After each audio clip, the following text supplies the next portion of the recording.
hey, it's Wes. I'm recording this in 24p, and I hate it already. But it only seemed appropriate because this is the a7S III, and I have some cinematic footage to show you. This video is brought to you by Camera Canada. They've supplied me with this a7S III for review. No strings attached. We'll see if they like this or not. But if you want to pick one of these up in Canada, get in touch with Camera Canada. I have literally bought several cameras and lenses there already. It is actually where I buy things. Let's not wait around, get right into the categories, starting with the build quality, as always. The first thing you'll notice when you pick up the a7S III, if you are familiar with other Sony cameras, especially the current generation, is that this is actually lighter in the hand. The S3 is 614 grams, whereas the R4, 665, and the A9 II is 678. They may seem like small differences, but it was immediately noticeable to me. Very odd, because you expect there to be a lot more stuff going on in here. We'll find out whether or not there is, I guess. As far as the build quality goes, we still have a full magnesium design, and we have this new flippy-do screen. The card door has been slightly modified versus the A9 II and the A7R4, in that there is a little locking tab here. Not really sure that that was necessary. It's not like the R4 door came open that easily. The door itself is very plasticky, doesn't really instill much confidence. Not that I feel like it's going to fly open or break off, but it's easily the thinnest piece of plastic on this build. And then with regards to our flippy screen here, to be perfectly honest, I don't find it very impressive. For two reasons. Three reasons. Number one, it kind of feels cheap. It's a little bit wobbly. The open-close positions are only slightly assured. Turn this around. Just for a camera that's a few $1,000s, I kind of expect something a little bit sturdier than this kind of dicey little rotating nubbin. Additionally, the screen is not that high of a resolution there. And the screen itself is so small, like compared to a Blackmagic Pocket Cinema or your cell phone. If you haven't seen my previous video about some things that suck about Sony cameras, watch that. This screen is embarrassingly small for a camera that is focused around video. So if you really want to know that you've got critical focus, especially if you're shooting in 4K, this tiny little screen is not going to be telling you much. This viewfinder will, but you're not going to be using this viewfinder while you're filming, just for reviewing content. But anyway, I'm getting ahead of myself here. The build quality of the camera itself, although they have upped their game with regards to the previous generation, with the new Canon R5, R6, and the Nikon Z series cameras, they've shown us that you can have a pretty rugged build in a small package, and this is just a little bit below the par of those cameras. That being said, I do fully trust this body, but using winter gloves, you're going to have trouble getting your hand in there between the camera and a thick boy lens. It's not perfect. So between the wobbly screen and the mostly evolved but not 100% design, I'm going to give the build quality an 8 out of 10. Moving on to the feature set. And here's where we're finding some new stuff. Starting with the old stuff though, we still have a 12 megapixel sensor in here. But it's not the same one as before. It's something new. This is a backside illuminated sensor. It's not the quad Bayer design we're expecting, it's not even the stacked sensor we were expecting. Which is probably for the best, because a stacked sensor would have given us more heat and less dynamic range, less ISO performance. As it stands, this camera has tremendous dynamic range and ISO performance. And one of the thankful features of this, not only do we have two cards, not only do we have the ability to redundantly write to both cards, looking at you, Canon, what the heck's up with that? We have slots that take dual purpose. So in either of these slots, you can put SD, I guess I should turn the camera off first, not that it really matters, or CF Express Type A, which you might be interested to know is actually even smaller than SD. In some ways, I almost wish that they had 100% switched to CF Express Type A, but I can see why they didn't. You're going to make a lot more people a lot happier by doing this dual design. But if they just had the Type A, you'd save space, and let me show you something here. Number one, it's not clear which way this card goes in. Number two, once you do get it in, it is super wobbly. Now I don't think it's going to fall back out, but it definitely does not instill confidence. Let me get my other card back in here and lock it in. It's a great feature to have. It opens up the ability to shoot in 4K 120, and so it makes this camera very versatile and easily backwards compatible, so you can use whatever cards you want in there, as long as they're fast enough. So if you're doing redundant shooting, you're probably going to want two of those cards so that you can open up all of the possibilities. You can get pretty high with a V90, but not all the way. Also in this camera, in a way of using your SD cards instead of these CF Express cards, you can shoot in HEVC or H.265. It's a higher compression ratio. Sony calls this XAVC HS. Now some people have been saying, oh, this footage is impossible to edit. Honestly, I've had no difficulty editing this footage, and I just have a 2020 iMac. It's not like I have some giant Threadripper with a GeForce 3090 or whatever it is that they have right now. I just have an iMac, no trouble editing this, and if you have one of those M1 new Apple laptops, you'll have no trouble editing this as well, because those just rip through HEVC codecs. No problem. Almost feel like I spent too much on my computer now. So anyway, these codecs, with HEVC especially, you can get a tremendous amount of information in a relatively low bit rate, and you can use a slower card or a cheaper card to get that job done. That's a great feature in my books. Another big feature is you can get a red focus box, unlike a lot of Sony cameras. So that's nice. Honestly, the biggest feature for a lot of people is the improved color science, and I wasn't expecting much from that, but I have to say the colors on this camera are phenomenal. I haven't had much issue with Sony colors myself. I generally prefer them over Canon colors, but not as much as Nikon colors. But I digress. Colors on this are fantastic, and when you're in super high ISO ranges, they hold up solid. Great feature. So you can shoot 4K at 120, you can shoot 1080 at 240. One of the best features of this, a full-sized HDMI port. Yes, folks, it can be done. Last feature that I am going both ways on. You have a very high-resolution EVF in this camera. That's great and all, but honestly, I would rather, as I said before, have a higher resolution screen and a bigger screen, because that's what you're using more. I'm sorry for poking you too much, camera. This EVF, with its ultra-high resolution, has some lag to it. As soon as I started using this EVF, it was immediately apparent to me that it has a lot more lag than the one in the A9. The one in the A9 has a lower resolution, not bad, but it is much faster. There's a lot of pixels being pushed here. Another great feature is the improved stabilization. So there's regular stabilization as well as active stabilization, which crops in on the sensor a little bit, which I don't mind too much, especially if you have like a nice wide lens like the 24 1.4 to use. It's not a big problem. But then you can shut off your stabilization entirely, lens and camera, and bring it into the computer and use something called Catalyst, a Sony software package that will perform stabilization based on the gyroscopic recordings from your camera, which is pretty awesome. Until you notice that Catalyst does not work with XAVC HS codec. This is super annoying to me. Now, I don't know if it's because they just haven't updated the app or if the HEVC codec doesn't have room to transcribe that metadata.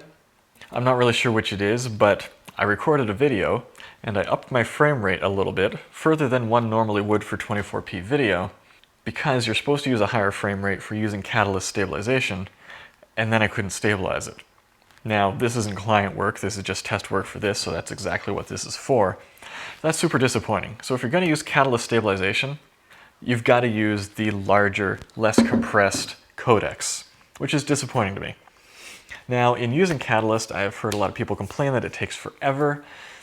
I didn't find that it takes that long myself. If I just had short clips, they only took a few seconds to stabilize. Now again, I'm using a 2020 iMac. It's pretty good, but it's not exactly a Threadripper with a GeForce 3080. And so when you do the catalyst stabilization, as long as you don't have some massive movements, it is actually creepy how effective it is. It doesn't give you that weird warpy effect, and it doesn't even give you like the corner shifting effect of some excessive sensor stabilization. So that's a phenomenal feature to have. It would be great if they would open up the API for that so that it could be built into things like DaVinci Resolve and Final Cut and Premiere, so that we don't have to use a separate app to do that. Hopefully that'll happen sometime. So anyway, feature set, it's got just about everything that you could want, except since this is a hybrid camera, I have to dock at a point because 12 megapixels in my book, I'm sorry, is not enough megapixels as a photographer. If I want to take this to a wedding, it's just not enough. It doesn't even fill the screen of my computer. But to each their own. So I'm going to give that a 9 out of 10. Moving along to the handling and usability. And well, it's lighter. That's a great thing. You've got that HDMI port, that's fantastic. You have a teensy tiny little door just for the audio jack so that you can open the screen and not hit your audio cables. That's fantastic. I love that they are clearly thinking when they made this camera. But again, this ridiculous screen makes it less usable. The touch user interface, I want to talk about that for a quick second here. So you can touch this menu, but it is still so old-fashioned. These aren't inertial scrolling menus, they're just pages that come up and down. Now, I do appreciate it is snappier, and it is organized better. It took me a while to find some things that I was used to, but it is better organized, and a lot of the descriptions are better as well. But, although you can touch the menu, you still can't flip the screen forward and change your settings with the screen forward, like your ISO, f-stop, stuff like that. We don't have fixed points on these dials, so there's no reason to not do that. So they kind of just took a half step when they did that. It's good, but it's not great. And the menu system, although it improved, is still a little bit antiquated by really modern standards. I know, I sound like I'm being picky, but it's kind of my job to be picky. Also, one more thing about that menu, and about the codecs that I was talking about before. If we go into the file formats here, there is no reason for this to be set up in such a way that you essentially need to Google a bunch of things or open the manual to figure out what your codecs are. You have XAVC-HS and XAVC-S and XAVC-SI, and that's in a completely separate menu from your movie settings, which include your frame rate and your bit rate. This is really annoying. In my books, you just have a simple menu where first you choose your resolution, then your frame rate, then your encoding type, whether that's HEVC or just regular MP4, then your bit rate, and then boom, you're done. None of these weird acronyms that are proprietary to your system. It's just confusing and needlessly complicated. And one thing, and I've saved it for this section because honestly, it's all about usability for me. The greatest part about the usability of this is you get to shoot in 10-bit. Some people say that 8-bit's enough, but as soon as you get that footage into your computer and start working on it, oh, you shoot an S-Log3 on this with 10-bit, the footage is so workable. There is so little noise if you get your exposure approximately where it's supposed to be. You can grab those highlights, you can pull those shadows, and it does not break down. The colors don't get weird. It is so nice, the codec that they have come up with for this camera. The colors are great, the sharpness is great, the clarity is just fantastic. Ugh, I wish Sony would put out 10-bit as a firmware update to their other cameras. I know they won't, but I really hope that the rest of their cameras follow suit with 10-bit everything for their video. If not 12-bit. I don't know if 12-bit's useful, but it sounds better. So overall, for usability, gonna give this an 8 out of 10. Moving right along. I've already jumped into this. I'm getting ahead of myself again. Image and photo and video quality. Again, the images are lovely, but they're only 12 megapixels. But you can shoot way past 6400 ISO. At 6400, the pictures still look great, but they're small. If you shoot at 50,000 ISO, the pictures are a little soft, but they're still good. What really surprised me is at 50,000 ISO, the colors are still really nice. Not the best, but way better than I would have expected at that level. So let's look at some footage.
All right, that's phenomenal. We've seen some pictures, we've seen some video.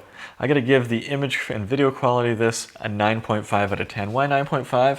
Well, I subtract 1 point for only being 12 megapixels. Just one. But since it's a hybrid camera, that gets cut in half because that's only half of what this does. So 9.5. I'm impressed. Autofocus.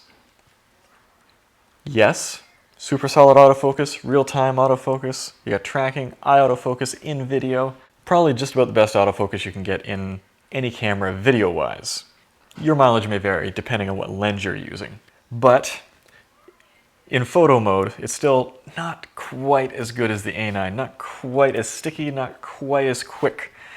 So even though it's phenomenal and I can't really fault it anywhere, you've got all the focus modes you could want, I'm gonna give this a 9.5 out of 10. It's really close. Then last up, as always, is value. Now this is an expensive camera. It's $3,500. But if we think about what this has to compare to, if we're trying to get 4K 60, 4K 120, that's a tall order. If we're trying to get 10-bit, usable S-Log, like really flat log footage with great color, here's what we have to compare this to. We've got the R5 at $3,900. We've got the S1H at $4,000. Doesn't go to 120, but most people don't need 120. Canon C70, $5,500. Sony FX6, $6,000. Now, I don't even think the C70 is a full-frame sensor, but I think there's an adapter to boost it or whatever.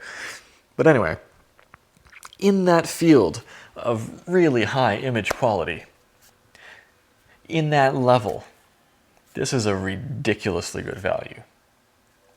But not everyone needs that level of quality.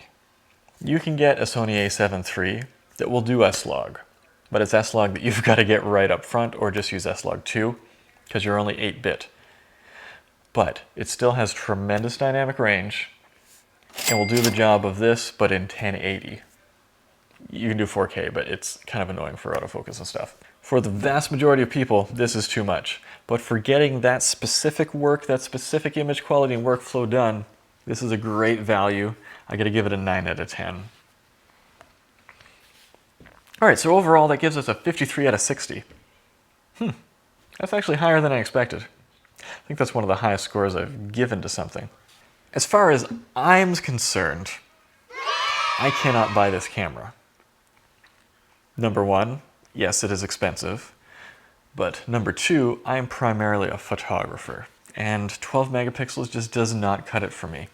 I've seen a lot of people on YouTube and a lot of people on Twitter saying, yeah, 12 megapixels, that's enough. This is mostly coming from people who are primarily videographers and or primarily YouTubers. I make a living doing photography, not doing YouTube. Although, please like and subscribe. But 12 megapixels is not enough for the work that we do. Sometimes you need to crop.